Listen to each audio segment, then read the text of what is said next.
এই মুহূর্তের একটা বড় খবরের দিকে নজর রাখতে হচ্ছে। একটা বড় ছবি আলোচনা করার মতন ছবি। বদলের বাংলায় অনুপ্রবেশকারীদের মাথায় বাজ পড়েছে। ডিটেক ডিলিটের পর এবার ডিপোর্টের প্রস্তুতি। স্বরূপনগর সীমান্তে মানে স্বরূপনগরে হাকিমপুর সীমান্তে আবারও ভিড় বাড়ছে। যে ছবি আমরা এসআইআর শুরু হতেই দেখেছিলাম সেই ছবি আবারও লাইভে রয়েছে স্পট থেকে নূর আলম আমাদের সহকর্মী। নূর, ছবি দেখাও। দেখো শুভজিৎ, তোমাকে জানিয়ে রাখি একেবারে এসআইআর প্রক্রিয়া যখন শুরু হয়েছিল তখন ঠিক আমি যেখানে দাঁড়িয়ে রয়েছি হাকিমপুর সীমান্তে কিন্তু অবৈধ বাংলাদেশি তারা কিন্তু হাজার হাজার বাংলাদেশি জমায়েত হয়েছিল। এবার কিন্তু রাজ্যে পালাবদল ঘটেছে। তারপর কিন্তু রাজ্যের মুখ্যমন্ত্রী শুভেন্দু অধিকারী, কেন্দ্রীয় স্বরাষ্ট্রমন্ত্রী অমিত শাহ তারা কিন্তু হুঁশিয়ারি দিয়েছিল যে বাংলাদেশিদের সঙ্গে কোনো রকম আপোষ চলবে না, অর্থাৎ তাদেরকে বার করে দেওয়া হবে। তারপর কিন্তু এই খবর যখন বাংলাদেশিদের কানে পৌঁছায় তারা কিন্তু কার্যত ভয়ে কাটা তারা কিন্তু এই হাকিমপুর সীমান্তে হাজির হয়েছে। আমার সহযোগী ক্যামেরা পার্সন সৈয়দ রেজাউল হাবিবকে দেখাতে বলবো একেবারে শয়ে শয়ে বাংলাদেশি তারা কিন্তু বাক্সপেটরা গুছিয়ে তারা কিন্তু ওপারে চলে যাবে, অর্থাৎ তাদের যে বাংলাদেশ সেই দেশে চলে যাওয়ার জন্য তারা কিন্তু হাজির হয়েছে। আমরা কথা বলার চেষ্টা করবো, একজন রয়েছে। বলছি কোথায় যাবেন, কোথায়? তারা কিন্তু কথা বলতে চাইছে না। আরো একজন রয়েছে, আমরা কথা বলার চেষ্টা করবো। এই যে বাংলাদেশি রয়েছেন তার সাথে কথা বলার চেষ্টা করবো। বলছি কোথায় থাকতেন আপনি? কলকাতা। বাংলাদেশে কোথায় বাড়ি আপনার? কিভাবে এসেছিলেন এখানে? কত টাকা দিয়ে এসেছিলেন? এখানে ভারতের কোথায় থাকতেন আপনি? এয়ারপোর্ট। কি কি ডকুমেন্টস রয়েছে আপনার এখানে? কিন্তু চলে যাচ্ছেন কেন? ডকুমেন্টস কি কি আছে আরেকবার জিজ্ঞাসা করো না।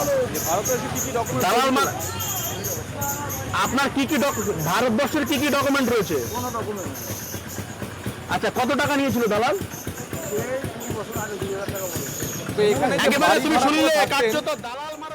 নূর এখানে যে বাড়ি ভাড়া করে থাকতেন প্লিজ একবার জিজ্ঞাসা করো সেখানে কোনো ডকুমেন্টস জমা করতে হয়নি, উনি কোনো কাজবাজ করতেন কিনা সেখানে কোনো ডকুমেন্টস লাগেনি।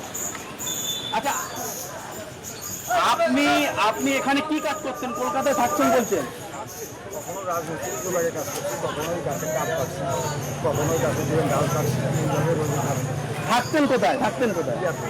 ওনার কথা খুব যে আপনি কি কোন বাড়িতে থাকতেন? কোন বাড়িতে? ওখানে ছিলাম ওই আরিফ। তা যেখানে থাকতেন সেখানে কোনো বৈধ নথি লেগেছিল আপনার যেখানে আপনি থাকতেন? না, ওখানে কোনো কিছু এই তবু বাড়ি এলাকা হুমকে আমরা দেশে যে তোমার বাংলাদেশ। বেশ, আর কারোর সঙ্গে একটু কথা বলো।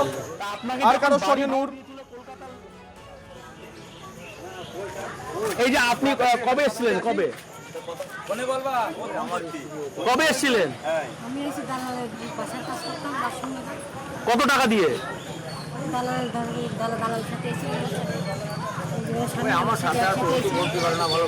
একেবারে তুমি শুনলে শুভজিৎ, দালাল মারফত কিন্তু বাংলাদেশিরা কিন্তু এ রাজ্যে ঘাঁটি গেড়েছিল। আমরা দেখাবো, আমার সহযোগীকে দেখাতে বলবো একে একে। বাংলাদেশি তারা কিন্তু বাক্স পেটরা গুছিয়ে কিন্তু ওপারে অর্থাৎ বাংলাদেশে যাওয়ার জন্য তারা কিন্তু রওনা দেওয়ার জন্য হাজির হয়েছে। আমরা কথা বলবো আরো একজনের সঙ্গে। বলছি দিদি, কোথায় থাকতেন? আরে কথা বলবো না, আমি একবার বলেছি তো, আর বলবো না। বলছি বাংলাদেশের কোথায় বাড়ি আপনার? আমার বারবার কথা বলবো না বলেছি এক্ষুনি একজন। বাংলাদেশের কোথায় বাড়ি আপনার? হিসেবে খুলনা জেলা। কিভাবে এসছেন এখানে? কিভাবে এসছি? আমি ডাক্তার দেখাতে এসেছি। আচ্ছা, আপনার কি কি কাগজ রয়েছে ভারতের? ভারতের কোনো কাগজ নেই। আচ্ছা, একেবারে আমরা সুযোগ করলে আরো একজনের কথা বলবো। বাংলাদেশের কোথায় বাড়ি দিদি আপনার? আচ্ছা, এখানে কোথায় থাকতেন কোথায়? দমদম। আচ্ছা, এখানে কি কি নথি রয়েছে আপনার? দমদমে কি কাজ করতেন এখানে? কিভাবে এসেছিলেন এখানে? কত টাকা নিয়েছিল দালাল? কত? আচ্ছা, কত টাকা নিয়েছিল? একেবারে 20,000 টাকা কিন্তু দালাল নিয়েছিল। অর্থাৎ টাকা দিলে কিন্তু একেবারে কাটাতার পার। কার্যত স্পষ্ট ভাষায় যারা অনুপ্রবেশকারী বাংলাদেশি এই রাজ্যে অর্থাৎ এই ভারতের মাটিতে ঘাঁটি কেটেছিল তারা জানাচ্ছেন যে সঙ্গে থাকো, তোমার কাছে আবারও আসবো, সঙ্গে থাকো। দেখুন, 3D ফর্মুলাতেই দেশ অনুপ্রবেশকারী মুক্ত করার হুঁশিয়ারি দিয়েছেন কেন্দ্রীয় স্বরাষ্ট্রমন্ত্রী। নিশ্চয়ই মনে আছে আপনাদের, অনুপ্রবেশকারীদের ডিটেক্ট করে ভোটার তালিকা থেকে ডিলিট করার পর ডিপোর্ট করা হবে, সেদিনকেই জানিয়ে দিয়েছিলেন অমিত শাহ।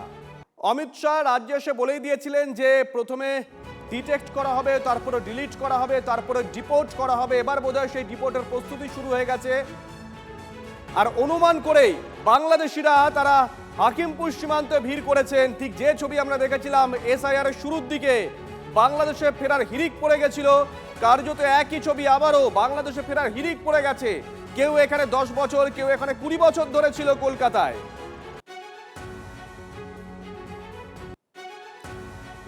রাজ্যের মুখ্যমন্ত্রী শুভেন্দু অধিকারী তিনি ঠিক কি বলেছিলেন একবার শোনাই। ভারত সরকারের পক্ষ থেকে 14/5/2025 যারা অবৈধ বাংলাদেশি অনুপ্রবেশকারী তাদেরকে সরাসরি বিএসএফ এর হাতে হ্যান্ডওভার করার জন্য একটি নির্দেশিকা এবং তার সঙ্গে একটি আপনার অবৈধ অনুপ্রবেশকারীদেরকে হ্যান্ডওভারের আইন ভারত সরকারের পক্ষে under secretary government of India Pratap Singh Rawat পাঠিয়েছিলেন। সিএ এর আওতায় যারা নেই তারা হলেন কমপ্লিটলি অবৈধ অনুপ্রবেশকারী ইনফিল্ট্রেটার্স। তাদেরকে সরাসরি রাজ্য পুলিশ গ্রেপ্তার করবে এবং ডিটেন করবে এবং হ্যান্ডওভার করবে বিএসএফ এর হাতে। এবং বিএসএফ তারা বিডিআর এর সঙ্গে কথা বলে তাদেরকে ডিপোর্ট করার ব্যবস্থা করবে, অর্থাৎ ডিটেক্ট, ডিলিট, এবারে ডিপোর্ট। এই আইন আজ থেকে কার্যকর হলো।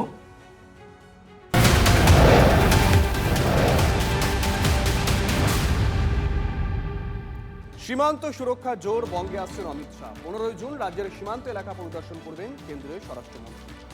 বাংলায় বিজেপি সরকার আসতেই সীমান্তে কাঁটাতার দিয়ে জমি দেওয়ার কাজ ইতিমধ্যেই শুরু করা হয়েছে। জমি দেওয়ার প্রক্রিয়ার মধ্যেই বঙ্গে আসছেন শাহ।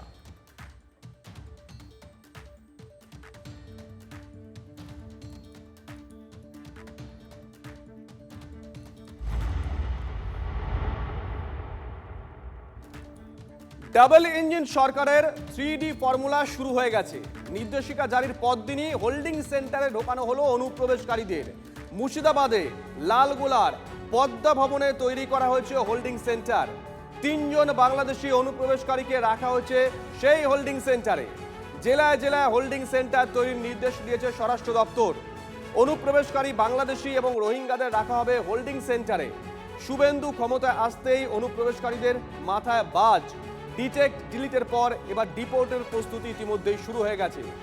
আপনাদেরকে দুটো ছবি একসঙ্গে দেখাচ্ছি। একটি ছবি মুর্শিদাবাদের ছবি, সেখানে হোল্ডিং সেন্টার চালু হয়ে গেছে। তিন জন অনুপ্রবেশকারীকে সেই হোল্ডিং সেন্টারে নিয়ে যাওয়া হয়েছে। অন্যদিকে সীমান্তে বাংলাদেশিরা ভিড় করতে শুরু করেছেন। তারা চাইছেন যে করেই হোক তাদের দেশে ফিরে যেতে। কেউ 5 বছর, কেউ 10 বছর, কেউ 20 বছর ধরে ভারতে বসবাস করছিল। কেউ দালালকে দেয় 10,000 টাকা, কেউ বা 20,000 টাকা দিয়ে সেই সময় এদেশে এসেছিল। মুর্শিদাবাদের ছবি আপনাদেরকে দেখাচ্ছি, পাশাপাশি মালদার দিকেও নজর রাখবো। সেখানেও চালু হয়েছে হোল্ডিং সেন্টার, অর্থাৎ আরো একটা সীমান্তবর্তী জেলা। ডিপোর্টের আগে হোল্ডিং সেন্টারে 9 বাংলাদেশি অনুপ্রবেশকারী, মানে মুর্শিদাবাদে 3 জন ছিল আর মালদায় 9 জন। ইংরেজ বাজারে বাগবাড়িতে স্বনির্ভর গোষ্ঠীর প্রশিক্ষণ ও বিপণন কেন্দ্রে চালু হয়েছে এই হোল্ডিং সেন্টার। সেখান থেকেই ডিপোর্ট করা হবে বাংলাদেশি অনুপ্রবেশকারীদের।